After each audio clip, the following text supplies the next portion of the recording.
Good morning, everyone. It is June 11th. I can't believe that. We say that every month, but here we are. It is the beginning of summer, so thank you so much for joining us during this busy time when summer reading and other activities and lots of visitors are coming to our libraries. I'm Keiley Bartow, the Continuing Education Coordinator at the State Library. We're so pleased to have you with us to have this session that will provide you with a half hour or a half credit in collection management and technical services. It's one of those rare birds that we're trying to add more to our offerings as we go forward through this year. So thanks so much for being with us. And Keiley, if you wouldn't mind going to the next slide. If you haven't already, we'd love it if you'd rename with your town and library or both. Share your questions in the chat. And if you want to raise your hand to speak, or if you want to just, like I said, use the chat, we'll try to address your questions as we can, or at the end, definitely, I'll be monitoring the chat and make sure that we get those questions answered for you. And then with that, we want to go on to the next slide. Keiley, I can talk about this one, Keiley. this is all you from this point. So catalog cleanup, spring into summer. This is a great topic and a great time to be talking about this. So I'm turning it over to you. Thanks, Keiley. My name's Keiley McGregor. I'm the trainer for the Montana Shared Catalog. And really briefly, what we're going to do our best to hit on today is touching on why a clean catalog is important, what the options are for automated catalog cleanup in the shared catalog, and then how to find out more about what I'm going to talk about today, request assistance with that, and also how you can find out more information about state library resources generally. Again, if you want to be able to put faces to names, I'm on the left, Keiley's on the right. And here we go. A clean catalog is important. No explanation necessary. Just kidding. I do think that library staff generally take it for granted that a clean catalog is important, but let's briefly touch on why that is. For one thing, a clean catalog helps patrons avoid confusion because they're more likely to find what they're looking for.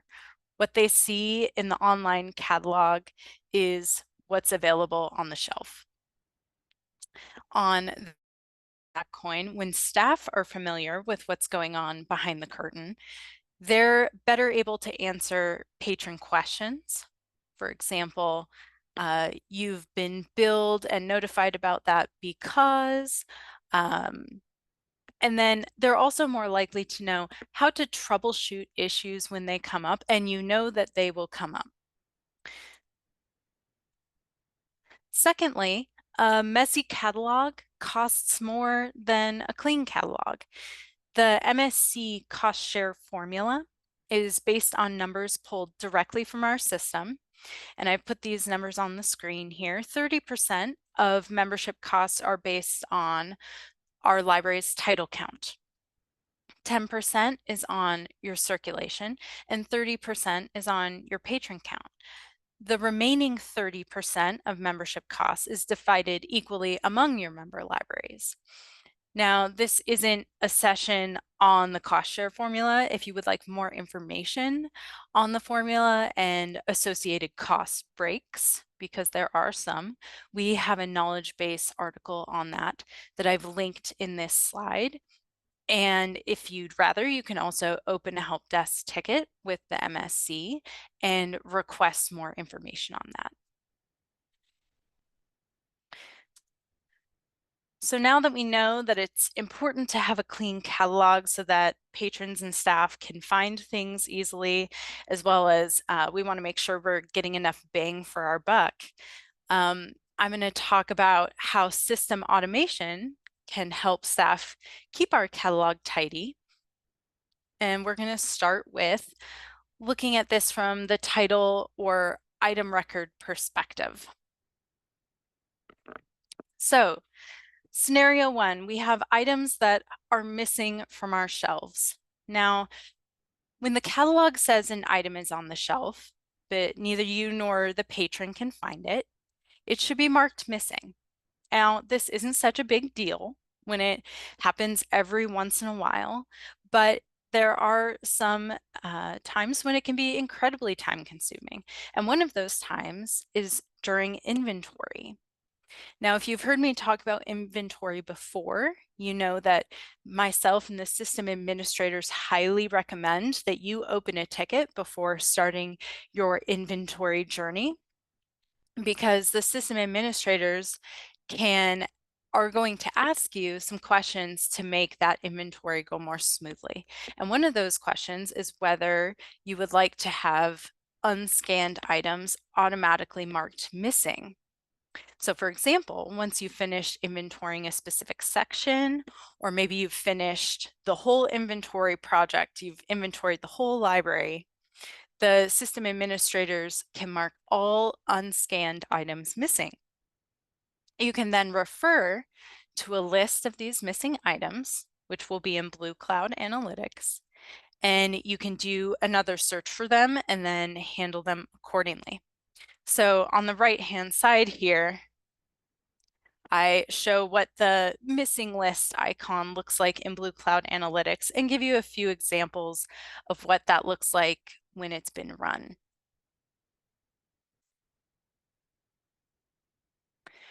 Okay, and here's the more realistic scenario. What if you forget to search for the missing items? Or maybe you did search for them. You want to maybe give it a few more scans of the shelves before you do anything about those missing item records. Or what if you maybe handled the missing items after inventorying, but then forgot to make it a regular practice? Well, the system can send you email reminders on a regular basis. So on the right-hand side here, I have an example of an email subscription I set up that I want to be reminded to look for missing items that have been missing for more than 3 months. And I set it up so that I get an Excel spreadsheet sent to my email, and I wrote in the report subscription that what I need to do with this is look for these items again, and then I need to either decide if I'm going to replace them or remove those records from the system. Now, this is the kind of manual part that staff need to do. You need to decide, are you going to replace that item or are you going to remove the record? Because ultimately we need to resolve this issue.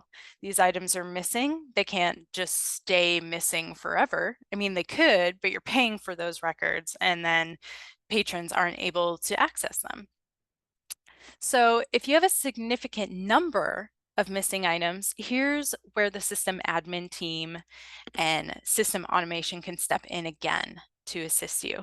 So for example, if you have dozens or hundreds of item records that are currently missing and you decide you want to remove them from the system, discard them, you can open a ticket, because we don't want you making those hundreds of clicks over and over again to go into the item record and mark it for discard or delete it. And we're going to see this slide again, believe it or not. Now we're just going to deep dive a little bit into one of our meatier topics, even after missing items that have been lost after checkout. So the scenario, especially that I'm going to be looking at, is that not only has the item been lost, but the patron doesn't tell you that they lost an item.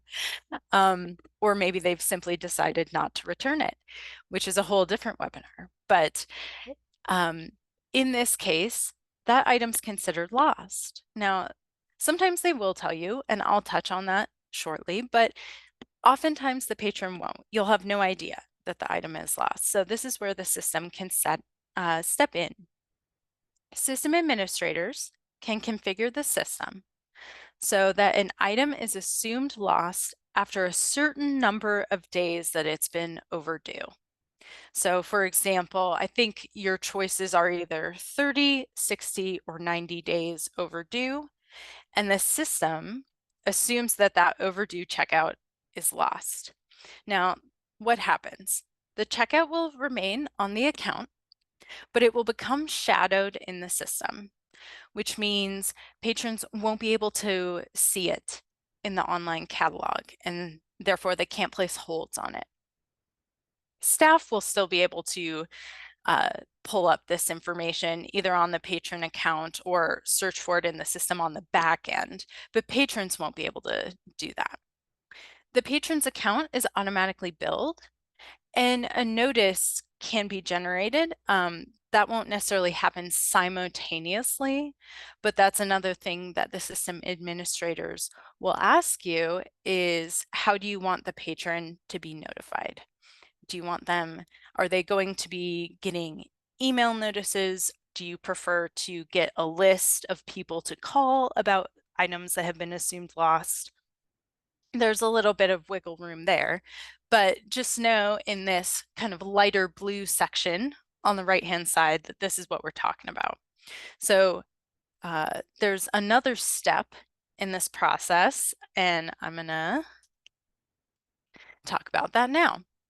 So these lost item records need to be resolved once the item has been assumed lost. And you'll notice that you're still blissfully ignorant that this item has been lost. The patron hasn't told you, you have no idea. You're living in bliss. But the system will continue to assume. It'll assume that the lost item record needs to be dealt with after a certain amount of time. And so what it does in order to facilitate this issue being resolved is it removes the checkout from the account. It takes the lost item record and it basically breaks the connection between the patron's account and that checkout. Now, what stays on the account is the bill. And also a note will be added in the patron's extended info field, letting you know if you look at the account that this item, the title, the item ID, information like that, this item was lost. However, the item record itself will basically be just continue to be lost. So it'll kind of be hanging out in the ether. And what we do is we can set up a report that lets you know that, hey, here's your list of lost items that you need to decide what to do with them. Now, just like with missing items, you can look this report up in Blue Cloud Analytics at your leisure. You can also set up a subscription so that you're reminded about these items on a regular basis. And finally, you have to decide. These items are going to hang out in loss until you decide whether or not you want to replace the item or remove the record. Sometimes this can further be automated. For example, maybe you told the system administrators, hey, once the link between the patron's account and the checkout, the lost item record, once that link is broken, I automatically want this record to be discarded, or I automatically want it to be marked for replacement so that I can review the list of potential replacements and then decide from there whether I want to actually replace the item or I want it to be discarded from the system. And then every month at the top of the month, we discard items that have been marked for discard. You don't have to do that at all. We handle that that procedure and we make sure that holdings are updated in OCLC as well. So the trick here is you just need to make sure that you review your list of these lost items and have us set it up in a way that you're reminded, okay, I have this much time before the next discard happens at the beginning of the month. So I'm going to review these items and I'm going to let the system administrators know these ones I want to be discarded, and then these ones I'm going to keep for myself to remind me that I want to replace them. Now, again, if you have a lot of items, if it's a scenario where there are a ton of lost items that you want to be discarded, for instance, you can either, again, set up the process so that it automatically moves those items, those lost items into discard, or you can say, hey, system administrators, I've looked at this list of lost items and I've decided this many of them need to be discarded, and it's in the dozens, it's in the hundreds, it's in the what have you. And we can do that for you automatically so that you're not manually clicking. It's a lot of stress on your fingers there. Those were kind of the two deep dives I to was handling missing items in mass and lost items in mass. But there is more that this do for you. Our, Kylie, I'm yeah, sorry, could I interrupt you? There is a please. question, from Camden. When an item is assumed lost and our Mm-hmm, library is the only one that has a copy of that item, the mm-hmm. record becomes unfindable via title or ISBN search. They are only findable via the item number or title control number. And so Camden is asking, why is this? That would be a question for the system administrators, and you may need to open a ticket about that. If we have one of them on the session right now, they may be able Mel, to answer your question in chat, yeah, Mel is or here. Yeah, um, I am here, Kylie. Do you want me to answer in chat or do you want me to if answer right here? you wouldn't mind answering here, or whatever works for you, please go right ahead. Okay. One reason why you might not be able to find it depends on where you're looking. If you're looking in Enterprise and you're not finding the item, it's because once that item moves to lost, it becomes shadowed in the system. The lost home location is shadowed automatically. So once the item moves there, you have a hard time finding it with certain searches as well as in workflows. If you're having trouble in workflows, I would again say it's due to it being lost and you being the only one on there. Sometimes things get a little wonky and things get shadowed that way. But I will look into it further and I can find out exactly as well. Yeah. Camden, if you have, especially if you have like a specific example, when that comes up, feel free to open a ticket, and then Mel or one of the other administrators will have a specific example to kind of go look into, which is more than welcome. Thank you so much, Mel. Okay. Please feel free to keep asking questions in chat. I just want to go back to, aside from missing and lost items, there's a lot more the system can do for you in terms of helping you with catalog cleanup and maintenance. We have such a short session today that I didn't want to dive too much into everything, but you can get reminders about items that are still being processed. Perhaps they're waiting to be cataloged, or they're sitting in your back room waiting to be covered and labeled and all of that. And they've been there for a long time. So you kind of want to check in on that item and see how it's doing. Items that have been in transit for a while, we have reports that you can look those up and see what may be holding up the transit. Items that have been cataloged as new, but maybe they should no longer be cataloged as new. Items that patrons have claimed to have returned.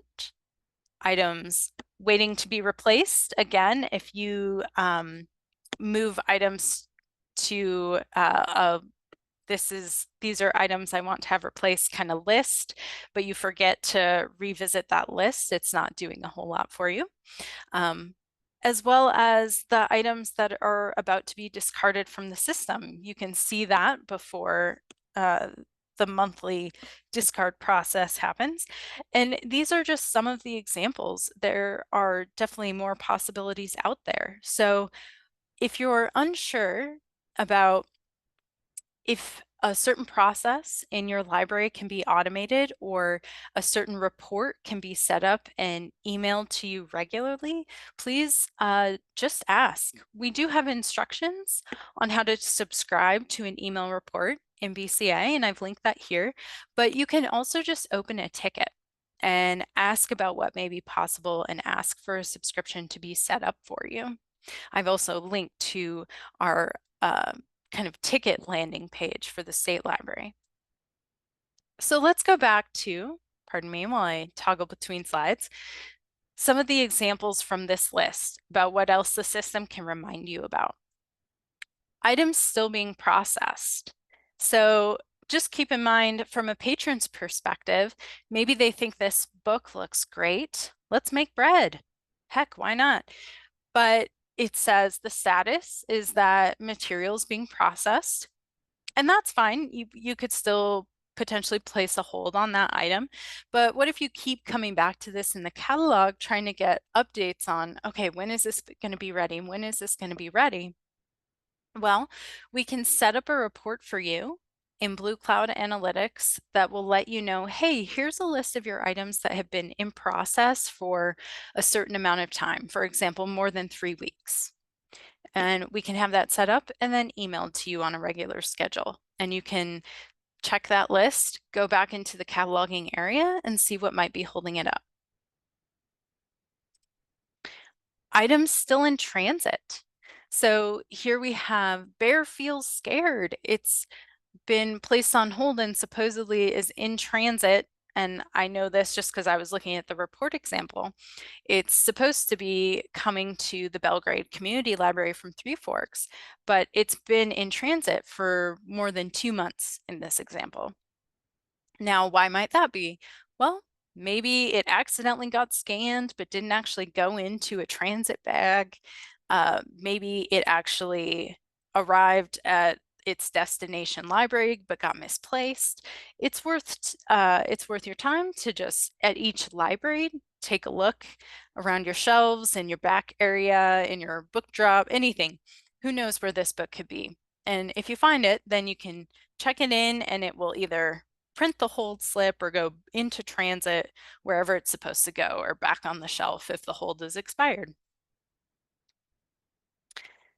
This one's kind of fun. Items still cataloged as new. Now, this is different for every library, and it also depends on, if you're in a sharing group and what your agreement is on how long items are new. But I know, for example, I looked at a report that was items that have been new for over 12 months. Just, that was my arbitrary example. The report can be adjusted to be looking at items that have been new for a different amount of time. But here we have an item that is still cataloged as new because the item type is new materials, but its home location is nonfiction. And that's where it's sitting now, which isn't too much of a problem unless you know that, hey, new materials circulate differently. Maybe they only check out for 2 weeks, whereas regular nonfiction that isn't on the new shelf checks out for 4. So you just want to be able to catch that because you want to let your patrons know how long they're actually able to have that item for and have it be accurate. So you can get a list of those items, or you can check a cataloging map. We also have those in Blue Cloud Analytics that sort of gives you the outline of how everything is cataloged in your library, and you can kind of browse through that and just notice by scanning maybe some items that are miscatalogued. Okay, now we talked a lot about cleanup in terms of bibliographic and item records, but there's also another aspect to catalog cleanup, and that's talking about patron accounts. Now, system administrators perform regular patron account cleanup, and you'll usually see this through announcements in our Gov Delivery newsletter. It will let you know we're reaching out to all our libraries, we're sending them surveys, because we want to know, hey, you've got some inactive patrons, for example, particularly our public libraries. You have some inactive patrons, and you can choose from a set of criteria to let us know, I want to have patrons that haven't checked out anything, whether that's your physical materials or ebooks, for example, through Montana Library to Go, since this amount of time, maybe 10 years ago, for example. They haven't been active in the library for 10 years. I'd like them removed from the system. Now, there can be exceptions to that as well, and that's something else you can indicate in the survey. Maybe you want to keep all your inactive patrons that have certain bills that they haven't paid, right? Or maybe you don't. Maybe you want to clear them out. That can all be indicated in the survey. And then the system administrators will apply those changes and can clean up all those patrons without you having to go in one by one and delete the accounts. Same for our schools or our, any academic libraries. Maybe every year you want to roll your students up a grade without having to do it manually. We can set that up. We can also set up your end of school year due dates and set up your lost procedures for the end of the year, similar to what I talked about already, things like that. The system administrators can send out a survey about, clarify any questions you or they have, and then they can do that from their end without you having to do it one by one manually.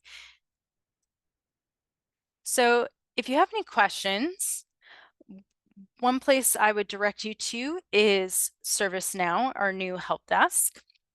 I've linked to that in a couple places throughout this presentation. You can open tickets there to ask for more clarification, to ask what may be possible for you and your library in terms of setting up automation. And please just don't hesitate. The worst we can say is maybe no, we can't do that for you, but we will certainly try our hardest to make your lives easier. And also I can take questions now, or maybe Mel can help me answer questions. I don't have any questions in the chat right now. Mel did Okay. Find a response for Camden's question. Excellent. I'll try to incorporate that actually into the slides, the version of the slides that we post with the recording later today. Okay. But if you want to give folks just a moment to think about other questions. Cindy is asking, did the patron purge occur this year? Mel, do you want to answer that? We got a little delayed just with the migration into ServiceNow, but we are actively working on it and it's almost complete. Excellent. Yep. And if anybody else is interested in doing a patron purge, we do have a form available. If you missed it in our Gov Delivery newsletter, that week, if you open a help desk ticket, we can give you that link and you can fill it out and we can clear up some of those inactive patrons.